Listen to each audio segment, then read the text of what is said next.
Hobby Diri, da ist der Birger und ich mache ein Entwicklertagebuch. Ja, jetzt werden Sie vielleicht fragen, was ist das? Ja, ich entwickle was und zwar ein Browser-Game. Yeah, was bedeutet das? Ein Browser-Game spielt mein Browser. Haha, wer hätte das gedacht? Ja, der Project Name ist vorerst, wenn man das schon lesen kann, Dispositor. Das bedeutet regierender Planet. Ja, man sagt, es soll, naja, man sagt es eigentlich nicht, aber es ist scheißegal, deswegen gibt es das Entwicklertagebuch. Ich erkläre euch ganz kurz, was ich davor habe, wie weit ich schon bin. Ich habe vor, das einigermaßen regelmäßig zu machen, je nachdem, wie weit das ich komme. So alle 2 Wochen, mal schauen, je nachdem, wie weit der Stand der Dinge ist und wie viel das sich geändert hat. Es spielt auf alle Fälle im Weltall. Ist ein Aufbaustrategiespiel. Ja, die gibt es zu Tausenden und ich weiß und ich weiß und ich weiß. Nichtsdestotrotz stirbt diese Art von Spiel leider Gottes aus. Weil nämlich alle auf die Handys irgendwelche App-Spiele spielen oder auf dem Tablet und so weiter und ich finde die grundlegend einfach nur fett beschissen. Ja. Warum? Ist eigentlich scheißegal. Ich finde es einfach beschissen. Und ich finde ein bisschen schade, dass diese Art von Spiel ausstirbt, deswegen habe ich mir gedacht, bam, mal eigens.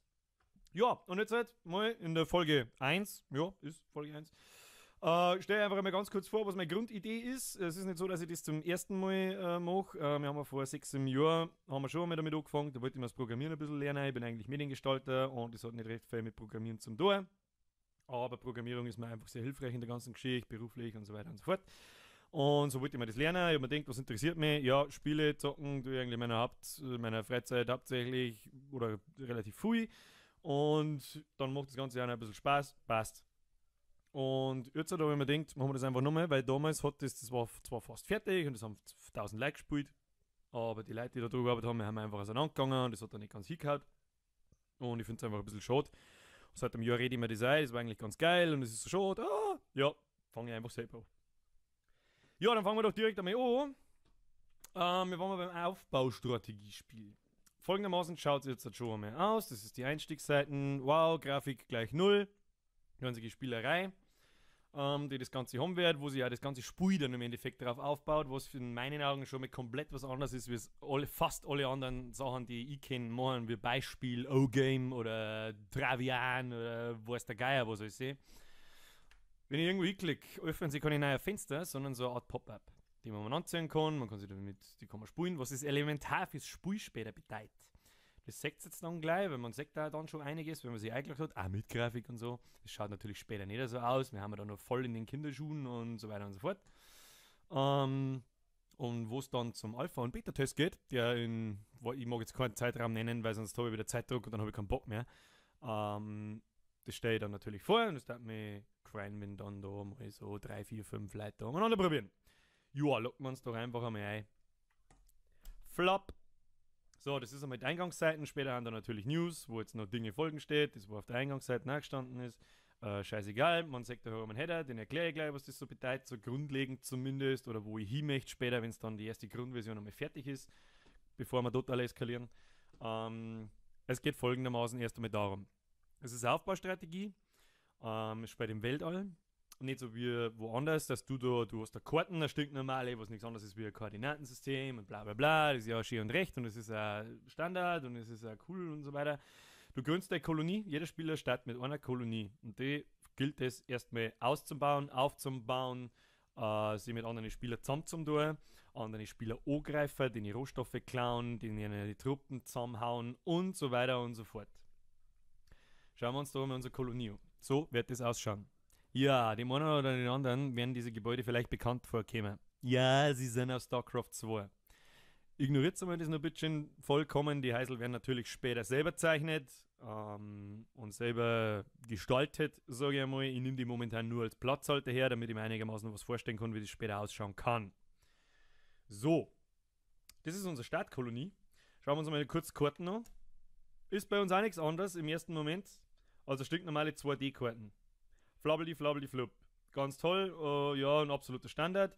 Was mir da ein bisschen zu langweilig war, die Welt ist einfach immer gleich groß und so weiter und so fort. Bei uns soll die expandieren. Du startest natürlich auf einem Startplaneten, der erdähnlich ist. Es gibt später, ja, wie soll ich sagen, mehrere Planeten, die sich in einem Sonnensystem befinden. Es gibt mehrere Sonnensysteme, wo sich mehrere Planeten befinden, verschiedene Planeten befinden. Es gibt Erdplaneten, Eisplaneten, Lavaplaneten, es gibt was weiß ich, was ist Gasplaneten. Gut, wir bauen mal was auf dem Gasplaneten, ich weiß es nicht, aber da lassen wir uns schon was einfallen. Und es gibt auf die jeweiligen Planeten verschiedene Sektoren und so weiter und so fort und die gilt es zu erobern. Was dann das letztendliche Ziel des Spiels ist, das weiß ich noch nicht, aber es wird auf alle Fälle ein Großprojekt, das man nur in gemeinsamer Arbeit mit anderen Spielern schaffen kann. Wie das genau ausschaut, weiß ich noch nicht. Ich habe ein paar so Vorstellungen, so von wegen so eine Art Todesstern konstruieren, irgendwo in einem bestimmten Sonnensystem und bla bla bla. Und mit dem dann einfach alle anderen Planeten wegballern, bis nur noch die eigene Allianz über ist und die hat dann die Runden gewonnen. Irgendwie so. Mal schauen. Aber da ist noch ein weiter Weg hin und so weiter und so fort. Gehen wir mal wieder zurück in unsere Kolonie. So schaut es aus. Auf dem Erdplanet schaut es grün aus, so Bäume und so weiter. Ist auch StarCraft-Karten, ist einfach bloß ein Screenshot hinterlegt, wird später alles selber gemacht. Du hast da deine Bauplätze, wo du deine Häuser bauen kannst, so wie du es aus jedem anderen Strategiespiel eigentlich auch kennst. Und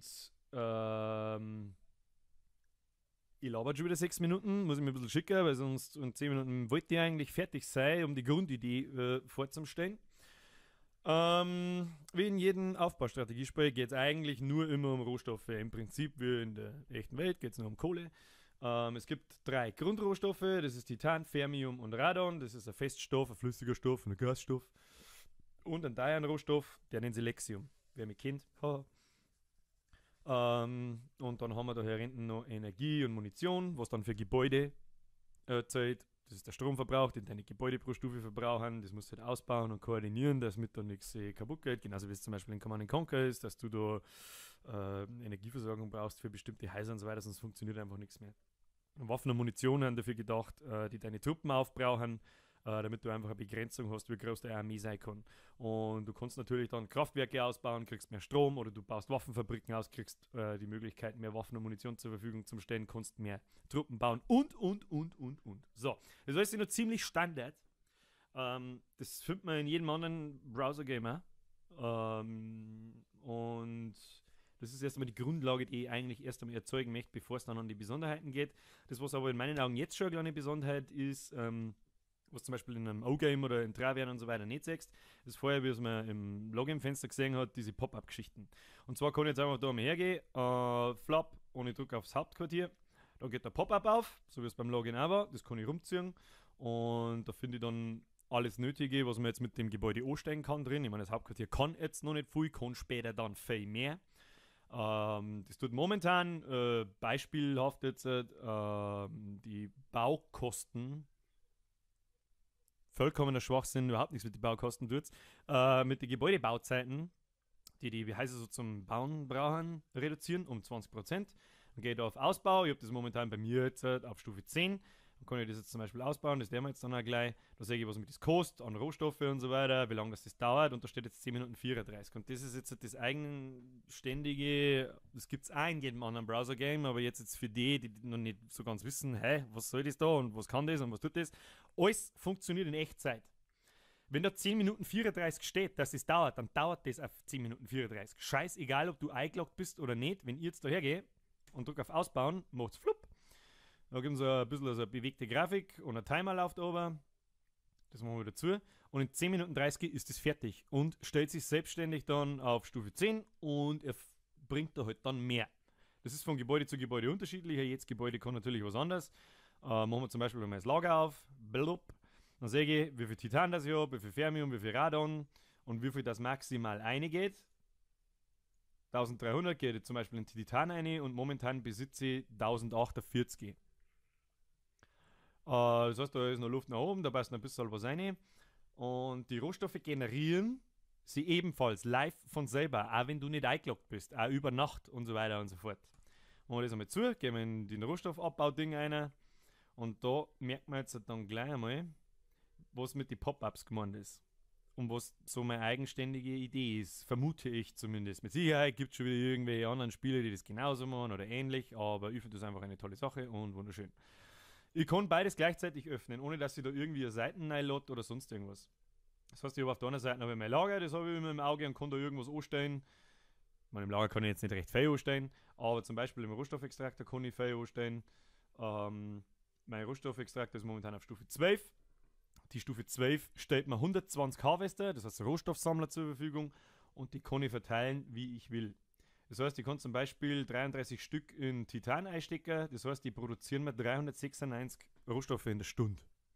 So ähnlich ist es in anderen Browser-Games auch, bloß, dass in anderen Browser-Games meistens so ist, du baust bloß behindert dieses Gebäude aus und dann produziert es immer gleich viel auf der Stufen und du kannst das nicht selber irgendwie regulieren. Das ist irgendwie nichts Besonderes. Ich habe mir da ein bisschen was anderes ausdenkt, dass du da ein bisschen was zum Tor hast, damit du ein bisschen selber mitdenken musst, was ist jetzt schlauer.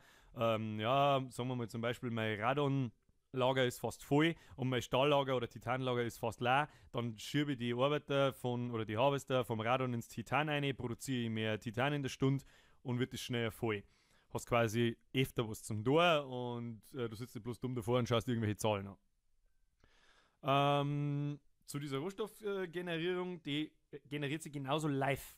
Das heißt, wie du da schon siehst, das tickt da immer so grün, kurz so alle 10 Sekunden ungefähr. Oder wenn du die Seiten einlädst oder wenn du irgendeinen Pop-up aufmachst und so weiter, dann generieren sie im Hintergrund für alle Spieler, die da mitspielen, diese Rohstoffe. Das heißt, auch wenn du nicht eingeloggt bist. Und zum Beispiel haben jetzt um 12 Uhr auf die Nacht ist dein Rohstofflager leer, loggst die morgen in der Früh ein, ist es wieder voll, wenn du es richtig einstellst. Ja, was haben wir noch? Diese Pop-Ups kann man natürlich aufmachen bis zur Vergasung. Jetzt einzelne Heisel kommt dann was anderes. Momentan kennen die noch nicht viel. Die Standardsachen halt, man kann es ausbauen, man kann es platzieren, man kann es natürlich hinbauen, wo man will, auf einem freien Bauplatz seiner Wahl und so weiter und so fort. Das ist einmal so mein Grundding, das ich, ja, wohl zugegeben, weil das Rad neu erfinden funktioniert nicht, andere Browser-Games nachmache und so hat auch ganz ähnlich unser altes Browser-Game funktioniert. Und wenn dieser Grundstein mal fertig ist, und zwar Kaserne und Waffenfabrik, das heißt, dass du Truppen bauen kannst, dass du deine Truppen zu einem Angriff schicken kannst auf eine andere Kolonie, die kämpfen dann gegeneinander, vorausgesetzt der Gegner hat Verteidiger bei sich daheim stehen und klauen dem dann Rohstoffe und so weiter und so fort. Wenn diese Geschichte mal fertig ist, und ich bin schon relativ weit, haben wir jetzt den ersten Alpha-Test-Zugang einmal geben, dann schalte ich das einmal frei und wer Bock hat, kann das gern austesten. So viel zu meinen grundlegenden Ideen. Alle weiterführenden Ideen, die durchaus schon existieren, da braucht ihr jetzt ungefähr 3/4 Stunde, das klären wir uns jetzt nicht an. Gibt es dann im nächsten Video. Und was mich interessieren wird, wer sich das jetzt bis ganz zum Schluss einmal angeschaut hat, erstmal vielen Dank.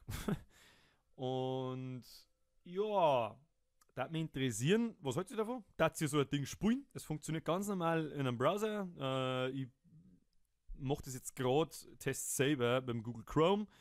Mit Firefox funktioniert es auch, da hat es noch ein paar kleine Macken. Ein Internet Explorer nimmt sowieso keiner her, beziehungsweise wer ihn hernimmt, der soll ihn besser nicht mehr hernehmen. Und alles andere kommt dann irgendwann einmal, aber das sind einmal die zwei wichtigsten Sachen. Funktioniert dann auch vom Tablet aus, es funktioniert von jedem Tablet aus, das heißt iPad, das heißt Galaxy Tab, das heißt sonst irgendwelche Tabs. Es funktioniert von Android-Handys aus, es funktioniert von iPhones aus und so weiter. Du brauchst keine App installieren, die da irgendeinen Scheißdreck abfragt und so weiter und so fort. Und es würde mich interessieren, was ihr davon haltet. Lasst mal einen Kommentar da, würde mich freuen. Wenn es euch taugt, klickt auf Like. Wenn es euch noch mehr taugt, klickt auf Abo. Und ja, dann bis zum nächsten Mal, wenn ich Kaserne fertig habe. Dann wird das Ganze vorgestellt, plus ein paar weitere Ideen und ja, soweit so gut. Bis dann.